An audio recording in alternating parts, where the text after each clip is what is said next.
Waktu persalinan itu adalah mulai munculnya kontraksi sampai nanti lahirnya bayi dan plasenta. Nah, untuk moms yang baru mau melahirkan pertama kali, tentu durasinya biasanya maksimum time-nya akan lebih lama nih yang kita kasih dibandingkan dengan moms yang sudah melahirkan kedua atau yang ketiga kalinya. Ada beberapa faktor yang menyebabkan persalinan itu bisa berlangsung lebih lama. Misalnya memang bayinya memang lebih besar ukurannya, atau posisi bayinya bahkan yang tidak cukup baik. Resikonya tentu akan berdampak untuk ibu dan janin. Nah, apabila persalinan itu terjadi lama, dampak terhadap ibu yang pertama bisa terjadi perdarahan. Efek terhadap bayinya yang pertama juga bisa terjadi infeksi. Hal yang kedua bisa juga menyebabkan si bayinya ini kurang dapat oksigen, yaitu yang kita bilang asfiksia. Sebetulnya ada beberapa cara untuk mencegahnya.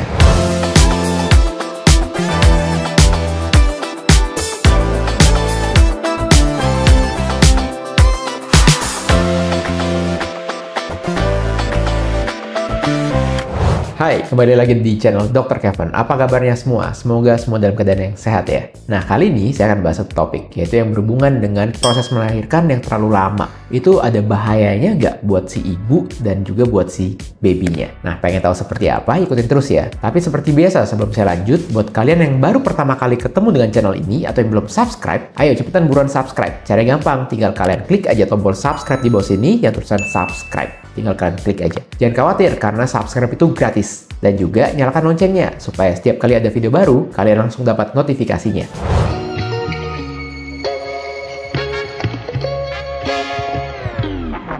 Nah, untuk moms yang sedang hamil, khususnya di trimester yang ketiga dan sudah mau launching, nah moms juga udah boleh nih untuk mencari pengetahuan gimana nanti proses-proses melahirkan, khususnya yang mau melahirkan secara normal. Nah, untuk moms yang melahirkan yang pertama kali ataupun yang kedua kali, tentu itu akan ada perbedaan ya, khususnya di durasi atau lamanya waktu persalinan. Waktu persalinan itu adalah mulai munculnya kontraksi sampai nanti lahirnya bayi dan plasenta. Nah, untuk moms yang baru mau melahirkan pertama kali, tentu durasinya biasanya maksimum time-nya akan lebih lama nih yang kita kasih dibandingkan dengan moms yang sudah melahirkan kedua atau yang ketiga kalinya. Nah, untuk moms yang baru pertama kali melahirkan, pada umumnya kita kasih waktu sekitar bisa sampai 25 jam. Nah, itu dimulai tuh dari kontraksi sampai nanti melahirkan babynya. Nah, apabila moms ini kehamilan yang kedua dan sudah pernah melahirkan sebelumnya atau yang setelahnya, kehamilan ketiga, keempat, dan seterusnya, itu biasanya durasi waktu persalinannya lebih pendek. Bahkan maksimum hanya bisa sampai 20 jam saja. Kira-kira kasarnya seperti itu.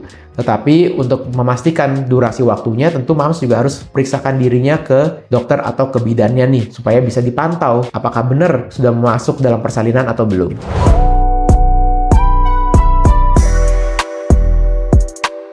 Nah, untuk proses persalinan sendiri itu dibagi dalam 4 fase. Jadi mulai dari fase 1, yaitu mulai ada munculnya kontraksi tuh, sampai nanti ada pembukaan lengkap. Jadi pembukaan itu dari yang tidak ada pembukaan 1, 2, bahkan nanti sampai 10 yang kita namakan pembukaan lengkap. Itu fase 1.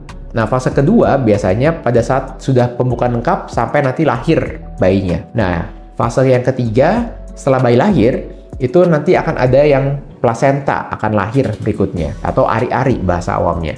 Nah, fase yang keempat setelah plasenta lahir sampai dengan 2 jam setelahnya, nah itu adalah dilakukan pemantauan. Untuk moms yang akan mengalami proses persalinan, nah apabila moms pembukaannya sudah lengkap, nah itu akan dikasih jeda waktu lagi nih sampai nanti bayinya keluar. Nah, itu akan berbeda-beda di tiap kehamilan. Misalnya tiap kehamilan yang pertama dan juga akan berbeda untuk kehamilan yang kedua dan yang ketiga. Nah, umumnya biasanya pada saat di kehamilan yang pertama ini, pada saat mau persalinan yang pertama, nah apabila pembukaan sudah lengkap dan sampai nanti bayi lahir, itu hanya dikasih waktu sekitar 2 jam. Nah, apabila ini kelahiran kedua dan seterusnya, itu hanya maksimal 1 jam saja. Jadi apabila sudah lengkap terus totonya nggak lahir-lahir nih, dan ada pemantauan secara khusus, nah itu biasanya akan kita alihkan proses persalinannya ke metode yang lainnya.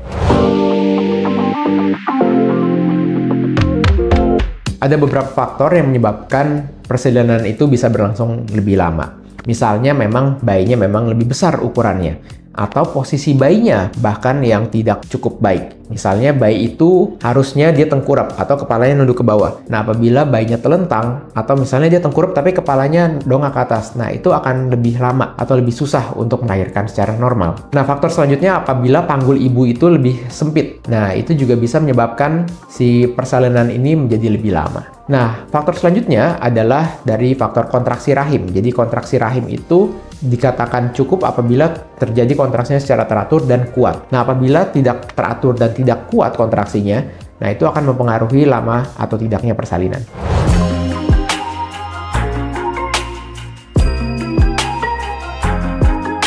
Resikonya tentu akan berdampak untuk ibu dan janin. Nah, apabila persalinan itu terjadi lama, dampak terhadap ibu yang pertama bisa terjadi perdarahan. Jadi setelah melahirkan bisa terjadi perdarahan. Yang kedua, bisa meningkatkan resiko terjadinya infeksi, khususnya untuk yang sudah pecah nih ketubannya. Nah, yang ketiga bisa juga menyebabkan prolaps organ panggul. Jadi organ panggulnya itu keluar, atau orang yang bilang turun berok. Nah, itu tidak terjadi langsung, tetapi untuk kedepannya. Dan bahkan efek selanjutnya bisa menyebabkan yang namanya rahimnya itu robek. Jadi apabila kontraksi terjadi terus-menerus secara teratur dan kuat, tetapi bayinya nggak keluar-keluar, nah itu bisa menyebabkan rahimnya yang robek. Efek terhadap bayinya, yang pertama juga bisa terjadi infeksi. Nah, itu khususnya juga yang memang sudah pecah ketuban dalam waktu lama. Hal yang kedua, bisa juga menyebabkan si bayinya ini kurang dapat oksigen, yaitu yang kita bilang asfiksia. Nah, apabila bayi kekurangan oksigen, itu juga dapat menyebabkan kerusakan pada organ-organ bayi, misalnya pada otak bayi. Yang ketiga, bisa juga menyebabkan kematian pada janin apabila si bayinya ini tidak mendapatkan cukup oksigen dan nutrisi. Sebelum itu bisa menyebabkan gawat janin, dan juga apabila bayinya kepalanya sudah keluar tetapi bahunya nyangkut, nah itu yang kita sebut dengan distosia bahu.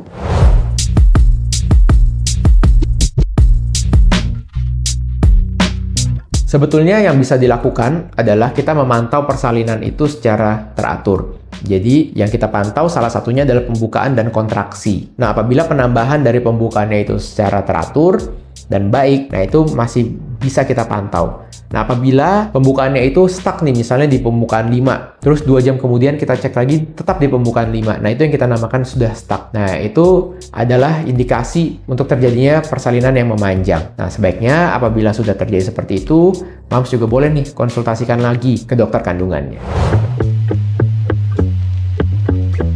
Persalinan yang memanjang ini sebetulnya tidak terlalu sering terjadi. Nah, sebetulnya ada beberapa cara untuk mencegahnya, terutama apabila moms mengetahui nih body mass index atau indeks massa tubuh moms ini lebih tinggi. Nah, itu adalah merupakan faktor resiko terjadinya proses persalinan yang memanjang. Nah, apabila moms sudah mengetahui, nah moms juga boleh nih untuk diet dulu, atau bahkan penambahan berat badan pada saat hamilnya itu terpantau dengan baik. Jadi jangan terlalu banyak kenaikan berat badannya pada saat hamil. Dan juga memang ada beberapa faktor yang memang tidak bisa dirubah, misalnya ukuran panggul, ataupun misalnya bertambahnya usia.